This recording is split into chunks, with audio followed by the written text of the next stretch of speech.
नमस्कार प्यारे दोस्तों, कैसे हो आप सभी लोग। स्वागत है आपके अपने चैनल ग्रोथ स्टडी में। तो हम बात कर रहे थे कि जो प्राचीन काल में थे, जो हमारे जो भारत पे जो जो आक्रमण हुए थे उनके बारे में बात कर रहे थे। तो उसके अंदर हमने हिंदू यूनानी पढ़ लिया था, ठीक है। अब एक उसके बाद जो आते हैं वो आते हैं शक, ठीक है। हिंदू यूनानी में मैंने आपको बताया था कि जो सेल्यूकस तृतीय था, कौन था? सेल्यूकस तृतीय था। उसका एक सैन्यपति था यूक्रेटाइफिस। कौन था? यूक्रेटाइफिस। उसने क्या किया कि जो जो सेल्यूकस तृतीय का जो जीजा था, ठीक है, तो उससे वो साम्राज्य छीन लेता है और स्वतंत्र साम्राज्य बनाता है, जिसमें क्या होता है कि बैक्टीरिया से लेके मथुरा तक का राज्य उसका हो जाता है। मथुरा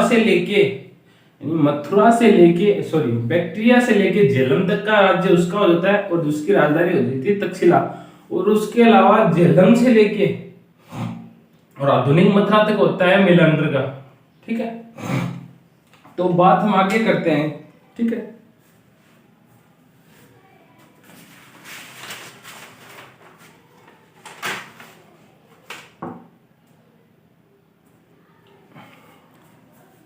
तो क्या होता है कि मान के चलते हैं ये बैक्टीरिया ही था।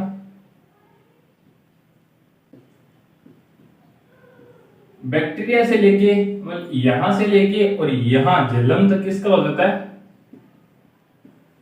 यूक्रेटाइफिस का।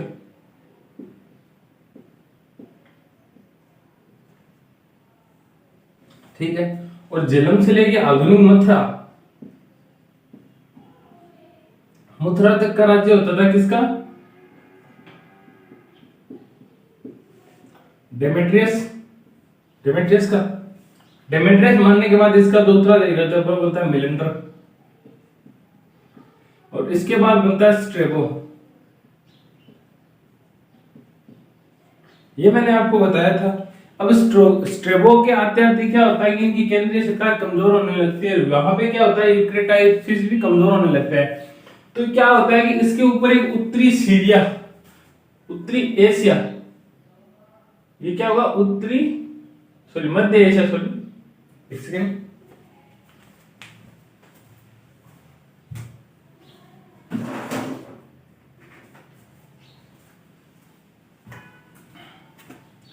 तो इनके ऊपर क्या होता है? एक होता है मध्य एशिया, ठीक है। मध्य एशिया में यानी उत्तरी एशिया। मध्य एशिया में होता है उत्तरी सीरिया। सीरिया में दो जाति रहती है, एक तो होती है सिक्थी और एक होती है यूची, ठीक है। अब क्या होती है, जो सिक्थी जनजाति होती है ना, ये क्या होती है? खानाबदोश जनजाति होती है। ये जहां पे जाती है वहां पे बहुत ज्यादा अत्याचार करती है, ठीक है।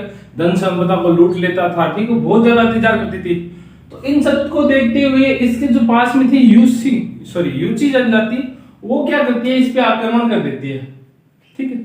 इस पे आक्रमण कर देती है तो ये क्या करते हैं? ये यहाँ पे भागते हैं बैक्टीरियाई क्षेत्र में, ठीक है। ये भाग के बैक्टीरियाई क्षेत्र आ जाते हैं और बैक्टीरियाई क्षेत्र आगे क्या करते हैं? ये यूक्रेटाइफिस की हत्या कर देते हैं, ठीक है। ये यूक्रेटाइफिस की हत्या करके यहाँ पे अपना शासन करने लगते हैं, ठीक है। लेकिन जब इन्होंने इतना कुछ किया तो ये जनजाति ऐसे तो शांत बैठेगी नहीं। तो ये क्या करती है? यहां से इनको भगाया और यहां से ये यहां भी आ जाती है, मतलब बैक्टीरियाई क्षेत्र में भी आ जाती है। बैक्टीरियाई क्षेत्र में आने के बाद ये इनको फिर मारती है तो ये फिर दो हिस्सों में टूटती है, दो हिस्सों में टूट जाती है और दो हिस्सों में टूट के ये भारत की ओर प्रस्थान करने लगती है, ठीक है। कहां की ओर प्रस्थान करने लगती है? भारत की ओर प्रस्थान करने लगती है, ठीक है। जिसमें से क्या होता है, एक जनजाति क्या हुआ कि अफगानिस्तान आ गई।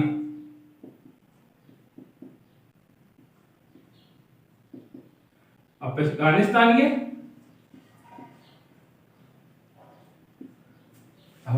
की कपीस आ गए, निवास करने लगती है। कहां पे? यहां से भागती है तो ये भारत की ओर चलती है, भारत की ओर चलती है तो इनके बीच में आता है अफगानिस्तान। तो अफगानिस्तान के कपीसा में ये निवास करने लगती है। लेकिन दूसरी जनजाति क्या करती है? ये जाती है ईरान की तरफ। किसकी तरफ? ईरान की तरफ चलती है। तो वो क्या करती है? ईरान के दो राजाओं को, स्थानीय राजाओं को ये हरा देती है। अब दो को हराया तो इनके अंदर की लालसा जाग उठी।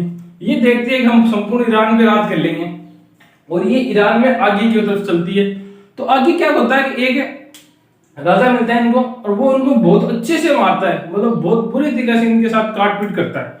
तो वहां से ये क्या करती है, डर के मारे भागती है, ठीक, भागती है और ये क्या करते हैं, ईरान के जो ऊपरी है, उत्तरी ईरान के अंदर ये रुक जाती है। उत्तरी ईरान के अंदर वो निवास करने लगती है, जिससे उन राजाओं को भी कोई दिक्कत ना हो, ठीक है। तो उत्तरी ईरान में एक स्थान था सिस्तान, ये क्या करती है, सिस्तान में निवास करने लगती है, ठीक है, सिस्तान में निवास करने लगती है।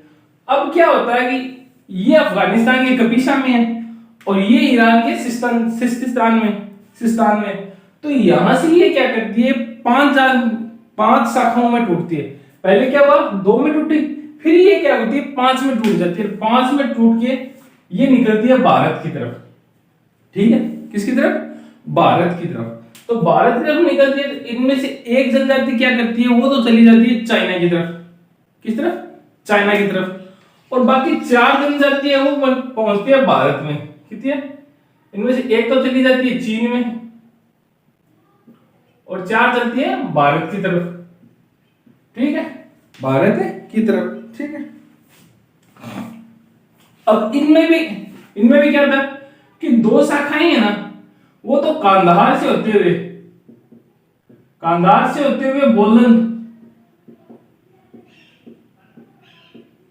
बोलन दर्रे से भारत में प्रवेश करती है, मतलब सिंधु घाटी क्षेत्र में प्रवेश कर जाती है, यानी भारत में प्रवेश होगा।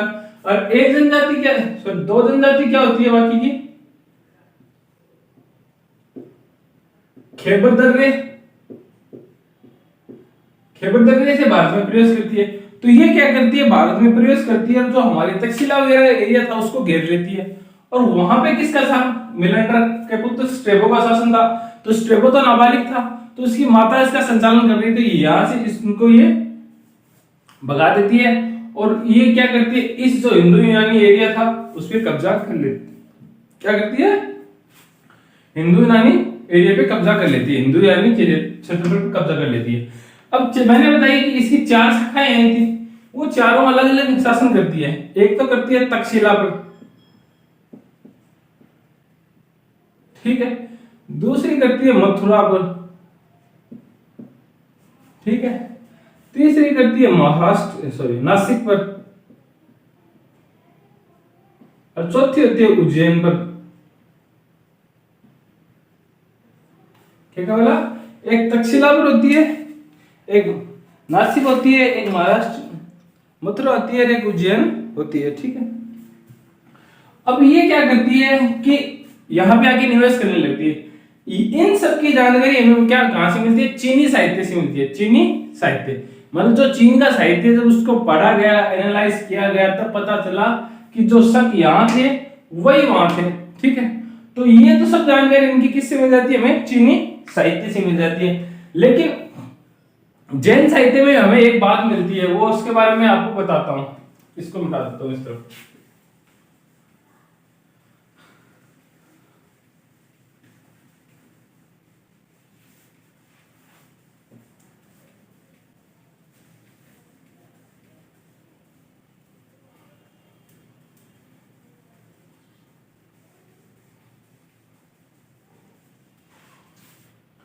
अब जैन साहित्य में क्या होता है,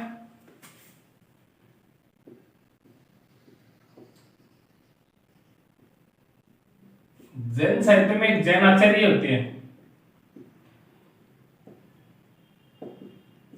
कौन होते हैं, कालक, ठीक है। जैन साहित्य में एक जैन आचार्य होते हैं कालक, ठीक है। तो ये क्या करते हैं, उसके पास जाते हैं, कालक के पास, सॉरी कालक जाता है, इस उज्जैन के शासक था ना, कालक क्या करता है, इस उज्जैन के शासक के पास जाता है, ठीक है। कहा जाता है, उज्जैन के शासक के पास, जिसका नाम था भद्र बिलाई। किसका नाम, उसका नाम क्या था, भद्र बिलाई। ये जैन साहित्य में बता रहा हूं, ठीक है।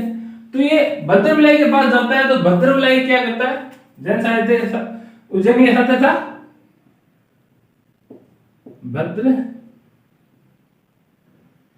भद्र बिलाई, ठीक है, ठीक है। ये क्या करते, ये था आजीविक संप्रदाय का,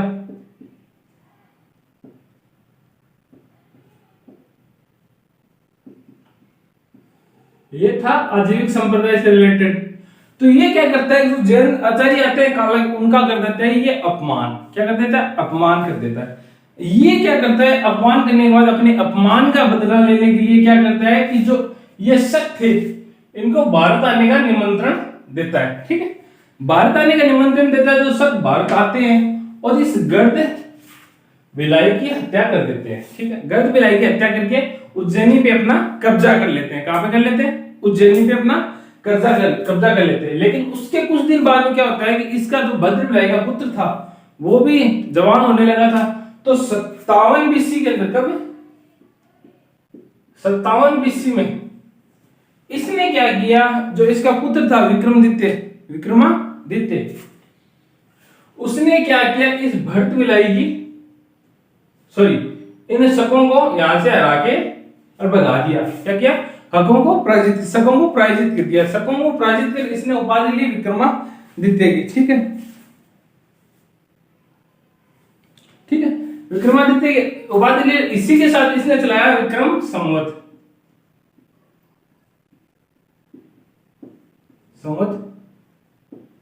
चलाया। ठीक है, कब चलाया, 57 बीसी में। 57 बीसी में इसने विक्रम संवत चलाया। ठीक है, ये तो हो गई जैन साहित्य के अनुसार। और आपको मैं चीनी साहित्य के हिसाब से भी बता चुका हूं। अब इसमें क्या होता है, ये जो 4 शाखाएं थी इसमें कुछ एक छोटी छोटी इंपॉर्टेंट बातें हैं, वो मैं आपको बता देता हूं। ठीक है, तो सबसे पहले बात करना तक्षशिला जो वर्तमान पाकिस्तान के पंजाब में पड़ता है। तो ये क्या था, ये जो शक का उत्तरी क्षेत्र था उसकी प्रमुख पहली शाखा थी। कौन सी थी, पहली शाखा थी। जो शकों का उत्तरी क्षेत्र था उसकी पहली शाखा थी। ठीक है, और इसकी राजधानी थी तक्षशिला। ये पंजाब एरिया में पड़ता है और उनकी राजधानी थी तक्षशिला। ठीक है, इसके बाद बात करती है मथुरा। तो जो ये शक थे ये उत्तरी साइड थे, तो ये इनका दूसरा प्रमुख केंद्र था और इनकी राजधानी थी मथुरा ही थी। ठीक है, इसके अलावा बात करते हैं नासिक। किसकी बात करते हैं, नासिक भी उनकी एक राजधानी थी। और ये क्या करते हैं कि नासिक में एक राजा होता है मुमक। कौन होता है, मुमक। ठीक है,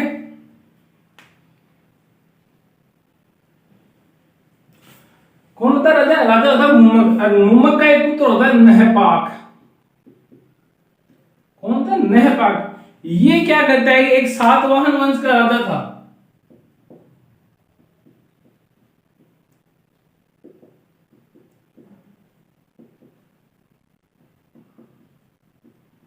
सातवाहन वंश का राजा था शतकर्णी। और ये नहपाक क्या करता है, इससे युद्ध करता है। ठीक है, और नहपाक इससे युद्ध जीत जाता है और नासिक पे अपना कब्जा कर लेता है। किस पे कर लेता है, नासिक पे अपना कब्जा कर लेता है। इसके अलावा मुमलक के बारे में कहा जाता है कि इसने नासिक क्षेत्र में तांबे के सिक्के चलाए थे, तांबे के कॉइन चलवाए थे। ठीक है, इसके अलावा बात करते हैं तो शकों के अंदर एकमात्र राजा था नहपाक, जिसके समय में हमें अंतरराष्ट्रीय व्यापार की जानकारी मिलती है। और इसके समय एकमात्र प्रमुख बंदरगाह था, वो था बंडोच। कौन था, बंडोच। ठीक है, अब बात करते हैं हम उज्जैन की। ठीक है, उज्जैन की कहानी मैंने आपको जो जैन साहित्य के हिसाब से तो बताई थी। इसके अलावा बात करते हैं जो चीनी और साक्ष्य मिलते हैं उसके हिसाब से। ठीक है, तो मथुरा बता दिया, वो नासिक बता दिया, तक्षशिला बता दिया। उज्जैन की बात करते हैं। ठीक है, उज्जैन में क्या होता है, उज्जैन का प्रथम शासक होता है वो होता है चष्टन। कौन होता है, चष्टन। ठीक है, इसके अलावा इसका यहाँ का शासक होता है जयदामन। क्या होता है, चष्टन के पुत्र होता है जयदामन। और इस जयदामन के बाद शासक होता है रुद्रदामन।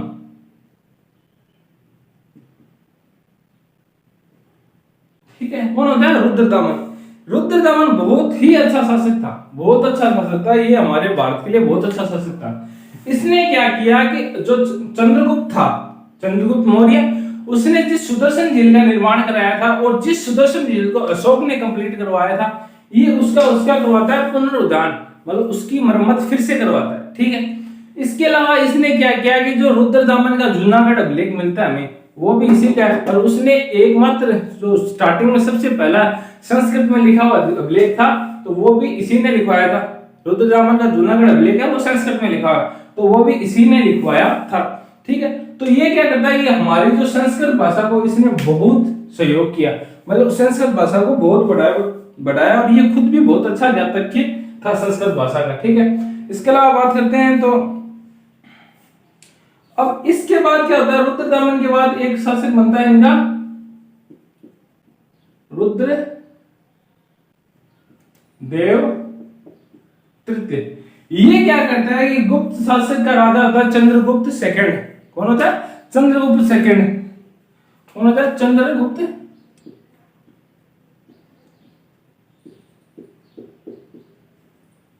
ये क्या करता है, इससे करता है युद्ध और ये इसमें हार जाता है और इससे भारत में शकों की सत्ता खत्म हो जाती है।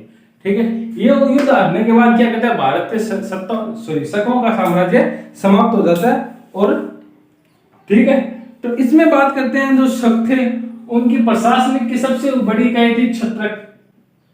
छत्रक जावस को कहा जाता था राजा, छत्रक को क्या कहा जाता, राजा। और प्रशासन की सबसे छोटी इकाई थी ग्रामीण यानी गांव। ठीक है, और जो इसके प्रशासन को चलाने के लिए अमात्य की नियुक्ति की जाती थी वो तो लगभग सभी में होता है। ठीक है, ठीक है, तो प्यारे दोस्तों शकों में इतना ही है। शकों में इंपॉर्टेंट चीज ये सिर्फ रुद्रदामन था, इसमें सबसे इंपॉर्टेंट रहता है रुद्रदामन का जूनागढ़ अभिलेख। अगर आपसे बहुत से एग्जाम में सीधा पूछा जाता है रुद्रदामन का जूनागढ़ अभिलेख कहां से मिलता है। ठीक है, तो आपको कैसा लगा कमेंट में जरूर बताना और चैनल को लाइक और सब्सक्राइब जरूर करना। जय हिंद, जय भारत।